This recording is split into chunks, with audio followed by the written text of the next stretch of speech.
people don't necessarily need you to be an expert in something. What they need is you to show up and teach what you know, and there's somebody you can teach. And so my life, literally changed over the last 6 months. So we're trying to figure out what it means to be a human being online right now. And we need voices and good people and leaders to step up into this space and lead by example with it.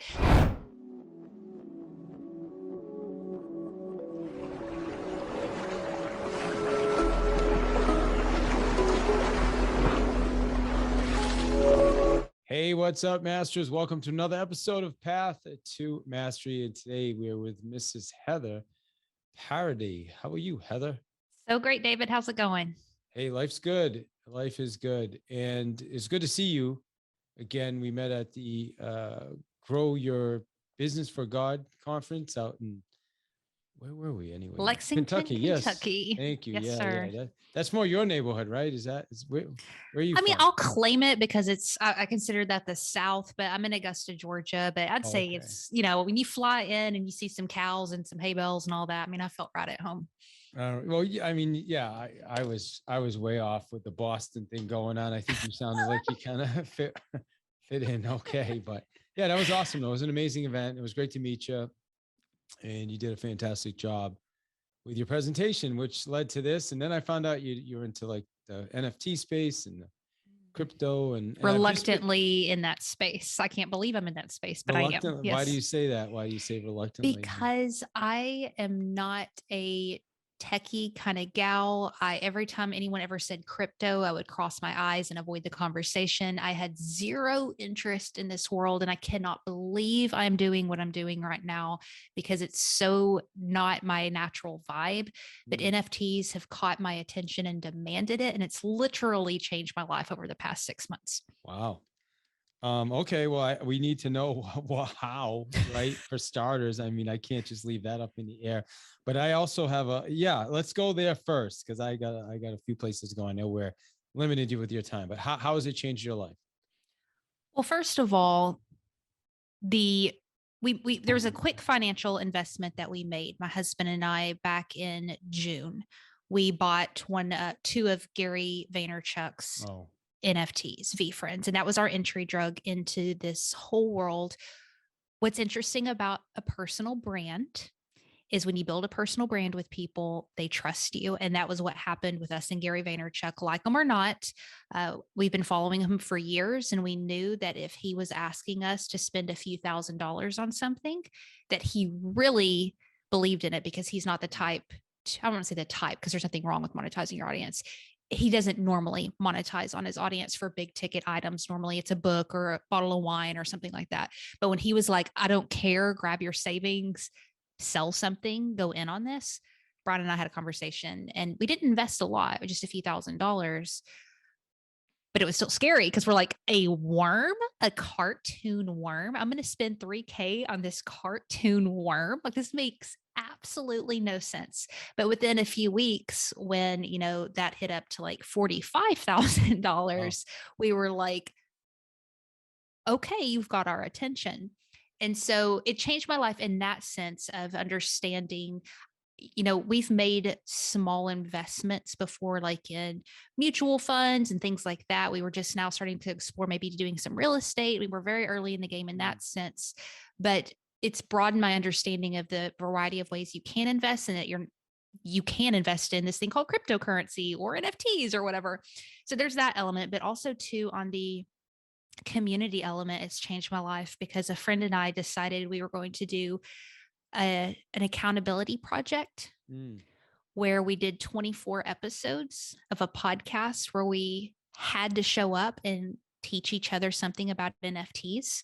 And that was literally what it was, David, was an accountability thing. And it's blown up to where now we have 2 sponsors, a team of 4. And I've been in meetings all day with this because we're expanding and doing some other cool stuff with it. So it's changed me from a business perspective and a content perspective, because I've understood people don't necessarily need you to be an expert in something. What they need is you to show up and teach what you know, and there's somebody you can teach. And so my life, literally changed over the last 6 months. I love it.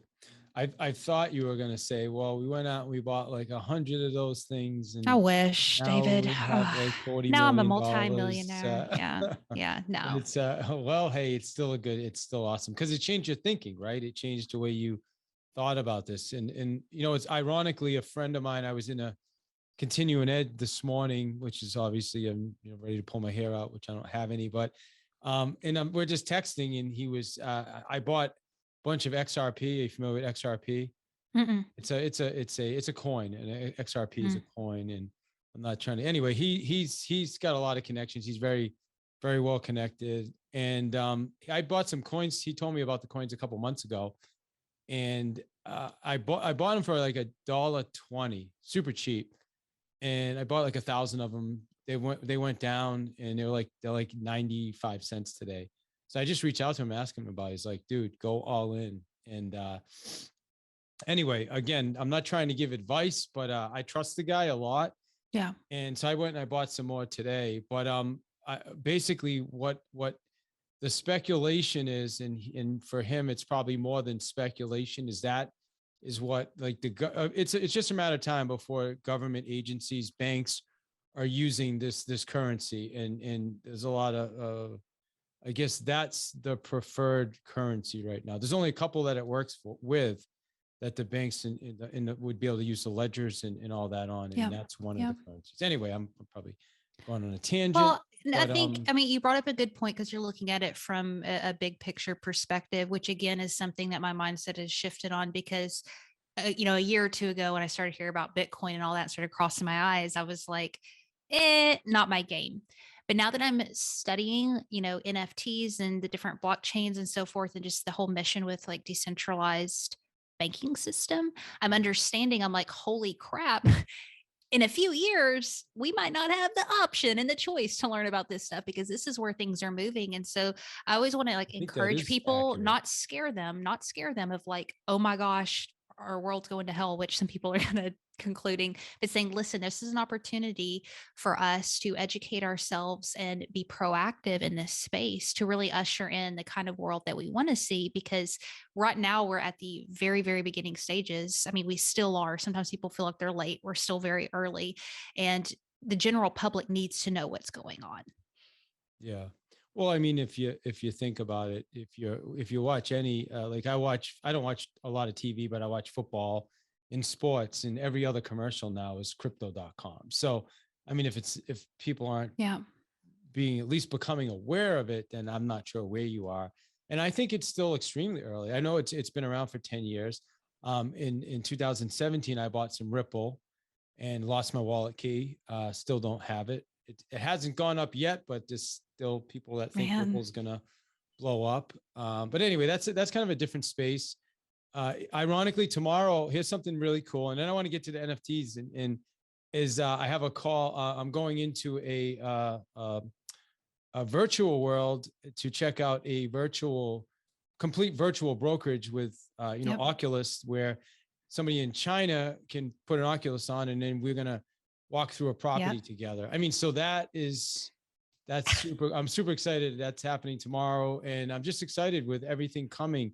And I think there's a great opportunity, Heather, right now for people that do, get involved in this and embrace this, and because things are changing. No matter what, when Facebook changes their name to Meta, I mean, it's just wild. So anyway, I'm talking a lot. I'm curious to know what would you say to someone who's terrified of what you just said? Well, I would say just play. I would say that it's coming. I heard somebody giving some advice this morning. Good question. They were saying, well, hey, I would research, and I would make sure you do all your homework and do all your due diligence before you get into it. And I kind of disagree with that. It's the approach I took is be willing to do invest something, even if don't go crazy, but invest something you're willing to lose, like play money. Right. And then it's going to make you get into it, right? Like get in there, figure out how to set up an account on Coinbase or crypto, right? And then throw a few bucks in it and do some YouTube, right? Research it. That's how you're going to learn. You're not going to learn. I mean, I guess you could learn sitting on a sideline, but at some point, it's like you gotta, what's that old saying is paralysis by analysis, right? Right. I believe just jump in. That would be my advice is don't obviously put your family in jeopardy but take a few bucks and play around with it and learn it that way. I don't know. What do you think of Absolutely. that advice? I agree. I would just go even a little bit deeper into it and say, I think the fear behind Meta and you meeting with the guy virtually and all of this stuff is there's this deep fear that we're going to lose some of the things that matter with like human connection and, Sure, got it. our mental health, struggling with that and identity and some of that stuff. But again, back to the opportunity there, I would say it's that much more important for you to be involved in this because you're going to be able to be an advocate for these things that matter in a space. We're trying to figure out what it means to be a human being online right now.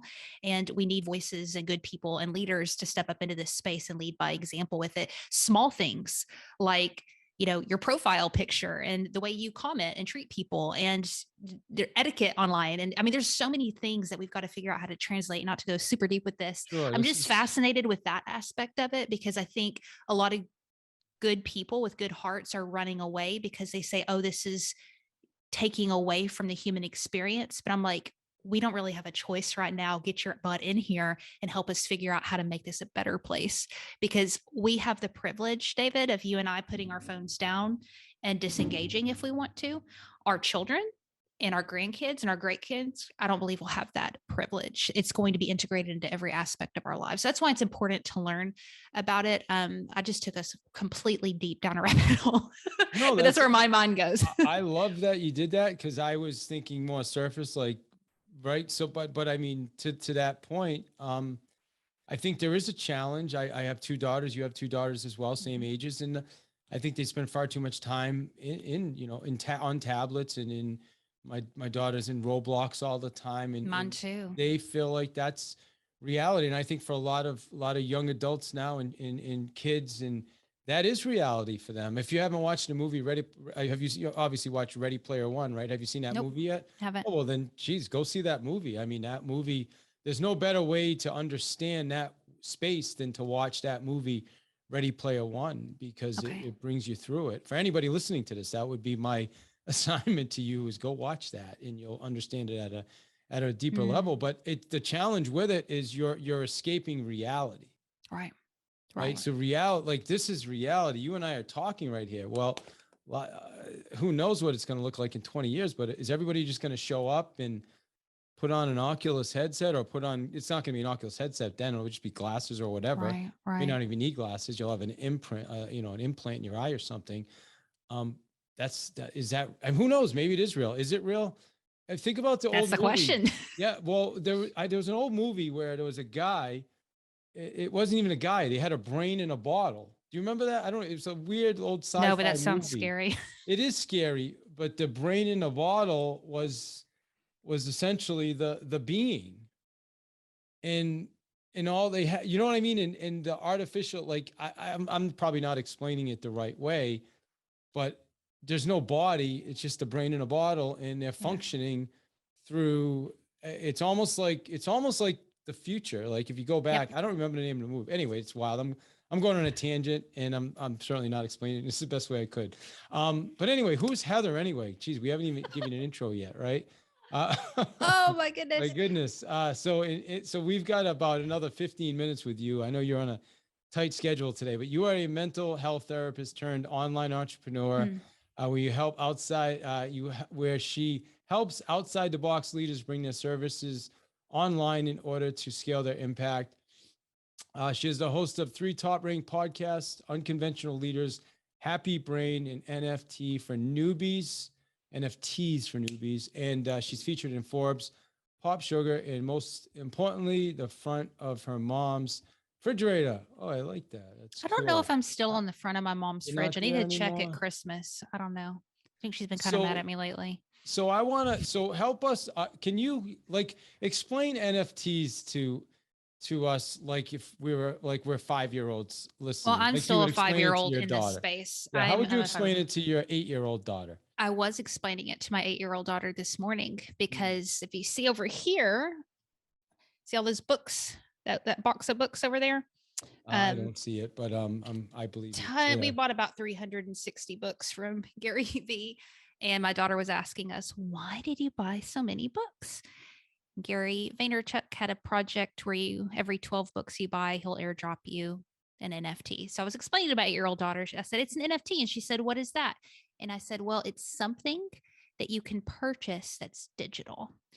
And the interesting thing about NFTs, it's called a non-fungible token, is people say, oh, you're buying a JPEG, you're buying a cartoon, you're buying a picture. Yeah, maybe. There's a variety of different things that are NFTs, but what's interesting about them is what's inside of them or what could be inside of them, which is these things called smart contracts. So not all projects, not all NFTs, but I think the ones that really get people excited represent something. And sometimes they just represent being a part of a community. Sometimes they represent you being a voice in a project and actually have part ownership of it. But essentially, what it is a digital asset that buys you into something.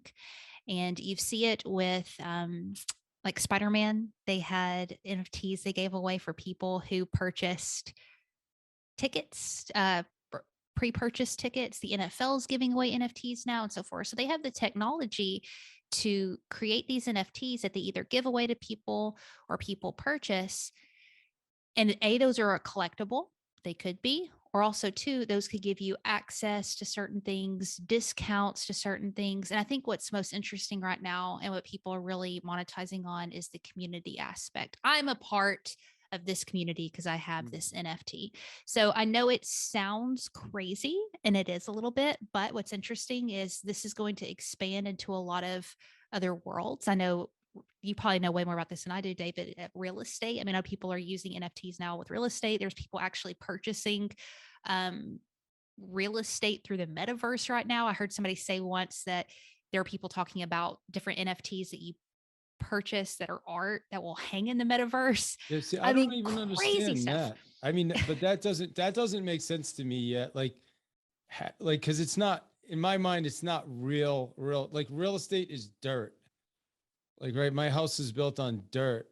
So if I go in a metaverse, that's that reality I was talking about earlier. With, is it real? Well, that goes to a really deep question is this whole Right? idea of perception, because Hmm, your perception of something can argue with me, but that's it real. is real. And so if we have this perception, and I don't know a ton about the metaverse, I'm really interested and freaked out over it. It's completely nuts. But even with like the NFT, technically I physically didn't buy anything when I bought a V friend, but the perception is now I'm a part of a community. I get access to his conference. There's different perks and stuff there. And so technically it's living on this blockchain. What is that exactly? Mm. Right. But the perception has made it a reality. Yeah. So with regard, so let's talk about the blockchain. Well, the other thing too that with NFTs that I didn't know, I don't know a lot about NFTs. I played around. I have some Ethereum. I bought some Ethereum coins. I have Ripple. I have a few things. Mhm. My understanding is also with NFTs, there's a utility Mhm. that makes it they can add a lot of value as well. Right. What exactly does that mean? Right. So that's what I was referring to, and I talked about the smart contracts embedded in them. There's a really great training. If you look up Tom Bilyeu on YouTube, he has some really in-depth conversations with, Okay. yeah, really, really in-depth conversations about the origins of all this and how this works. And I was listening to one yesterday and it was really interesting. They were talking about on the Bitcoin blockchain when they were kind of experimenting and playing with this, they started asking themselves the question of what would it look like if these bits of information on the Bitcoin blockchain actually had contracts embedded with them because, quote, humans live by contracts. And that's when they started playing around with the utility of a blockchain and what it could mean. And that's where the Ethereum blockchain was born from, is this idea that let's make this something that represents something so much more and be able to adjust contracts and so forth. And so then they created Ethereum in order to interact with that Ethereum blockchain. And that's where NFTs were kind of born from. So I purchased this. Let's do Tom Bilyeu. Tom Bilyeu came out with some NFTs on. They're creating a cartoon, right? A Christmas cartoon. And so these NFTs are essentially ownership of part of that cartoon, part of that media. So you get to watch it, you get early access to it. I'm not sure the monetary side of that, like ownership and so forth. But essentially, what you're doing is you're creating a community project that everybody benefits from as opposed to one person. And that's in the smart contract. That's the utility of these. And so it's super, super interesting what they're doing because within media specifically, Ashton Kutcher and his wife, with their, what is it called? It's called something cats, weed cats, drug cats. I don't know, something to do. I can't remember. Um, but they they wanted to solve for the problem of whenever you have talent, it has to go through, it has to be sold to a studio, and then the studio will like distribute the content. But their idea was, what if we could create our own media as creators and go straight to the public and eliminate the third man? And they do that through NFTs. So they're creating media, these cartoons, these skits with these creators, and giving their audience opportunity to purchase these NFTs, which gives them, quote, ownership or a part of this media. And it's completely eliminating that third party in the middle. So they can watch it, they can have a say sometimes in the way the story goes. They can be a part of the creative process. It's a community aspect as opposed to, I'm going to make something and you're going to buy it. That's a lot. It's wild. I mean, yeah, listen, this is, it's going to take more for people to understand this than this 30-minute interview. And I think, I wrote down Tom Bilyeu, YouTube. I'm going to put some links in the show notes here. Also Ready Player One. I would encourage you to watch that movie. Well, is it on Netflix? It is. Yeah. Well, I don't know. Cool. It's on, you can find it. It's I'll either find it. Netflix or Okay. Amazon or one of them. Yeah. So I guess I'll wrap with this. I mean, for everybody that's listened, you guys, we have kind of talked about a few things. What would you say for someone who's like, okay, I want to learn more about this, or I want to get involved? What advice would you be?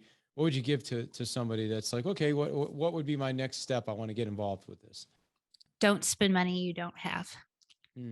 Period. There's a lot of FOMO going on right now and a lot of panic.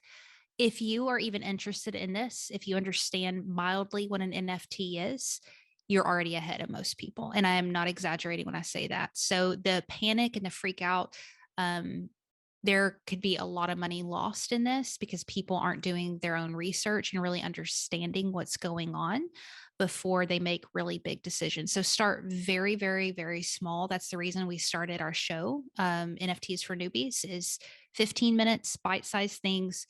If you're learning something, you're doing great. So I think the biggest thing right now is don't freak out and panic.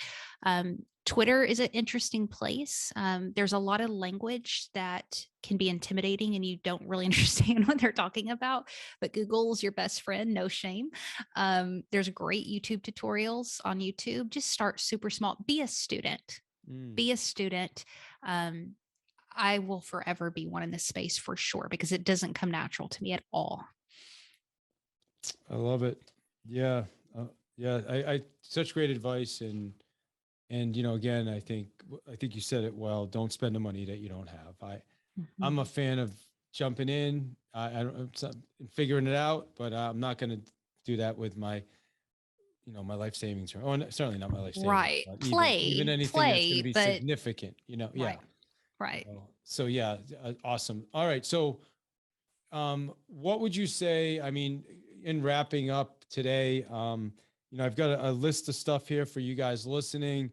I'm going to add it to the show notes, but if you're not, like Twitter Spaces, right? There's a lot of different talk. Somebody was talking about Twitter Spaces earlier. Is another resource. I mean, I think you kind of gave us the don't spend, you don't have research, do some homework. I mean, from people listening to this, man, I'm really struggling to come up with the final question today. Well, I mean, what do you think? What do you want people to walk away with? I guess, from this, as far as like, if they've listened to us for 30 minutes, what would you, how do we put all this together? I guess is the I question. would say within the context of everything we discussed, I think the biggest thing is not to be afraid of things that you don't understand and intimidated of what's Mm, going on. If you have a heart and a passion for people and this worries you because you're thinking, where is this world heading? Are we going to lose touch with one another, et cetera, et cetera, et cetera? I think that is an indication that we need you now more than ever in your own small, unique way, whatever it may be, mm. to not cower away from change, but to stand up in the midst of it and use your voice and be a student and be okay. We're all going to be fine and we're going to figure this out. We always do. Yeah, amen. I appreciate you bringing us back to that, because I think that's really, really important. And I think a lot of people will resist because that's just how we are sometimes. But I think Sure. if you think back to 2000 and 2000, remember everybody thought that once we hit 2000, the internet was gonna break when it hit 2000, I or laid on my couch and put a yeah, comforter over my head. I was so yeah. terrified. I So think I yeah, was like 15. I can't even remember. that's funny. Yeah, and the reality is people resisted the internet, and Yeah. we resisted. So yeah, it's coming, it's here. So I would definitely do your research, and also how do people get in touch with you, Heather? If they want to learn more. I'm going to put the link to your podcast in our show notes as well. But what's the best way for someone to contact you? I'm at Heather Parady everywhere. I think for the context of this conversation, NFTs for newbies is an incredible spot. So we have a lot of newbies in our community, and we're here to serve y'all. Awesome. Well, I'm going to join your community. I appreciate you being here today, and thank you for your time. Thank you.